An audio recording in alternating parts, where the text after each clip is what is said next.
Ils sont désormais la risée du monde entier. Après leur défaite 2-1 face à l'Afrique du Sud, les Bleus sont rentrés mardi soir à leur camp de base pour faire leurs valises. Ils quittent l'Afrique du Sud en laissant derrière eux un bilan désastreux sur le terrain. Aucune victoire, 6 buts encaissés pour un seul marqué. Et un bilan encore plus désastreux en dehors du terrain. Enfants gâtés, arrogants, grévistes, milliardaires, voilà désormais l'image des footballeurs français. Leurs supporters en ont gros sur le cœur. De retour en France, les Bleus peuvent se préparer à affronter la colère de tous ceux qui d'habitude les acclament.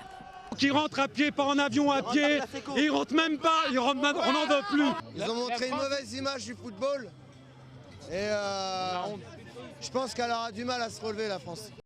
La fin d'un monde, merci et au revoir. La presse française évidemment est sans pitié pour les Bleus, mais pas sans ironie pour ce qui est de Libération qui titre « Et encore bravo ». Les responsables de ce désastre vont devoir rendre des comptes, prévient Roselyne Bachelot. Côté encadrement, le président de la Fédération française de football a du souci à se faire. L'avenir de Raymond Domenech était de toute façon déjà scellé avant la Coupe du Monde. Le désormais ex-sélectionneur a lui-même laissé une dernière image désastreuse en refusant de serrer la main de son homologue de l'Afrique du Sud, Carlos Parreira, à la fin du match mardi soir. Vivement que Blanc ils prennent la suite et qu'on ait un autre visage de l'équipe de France, je pense. Il faut tout raser et tout reconstruire.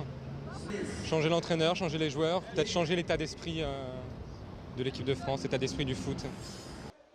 En prenant la succession de Domenech, Laurent Blanc n'imaginait certainement pas hériter d'un tel champ de ruines. Désormais attendu comme le Messi, il va devoir réinventer complètement une équipe de France sans très certainement Thierry Henry, Nicolas Anelka et William Gallas. Les autres joueurs vont devoir faire beaucoup d'efforts pour se faire pardonner. Ils ont déjà renoncé à toucher leur prime de match et ils promettent de s'expliquer dans les jours qui viennent. Il leur faudra ensuite se racheter sur le terrain.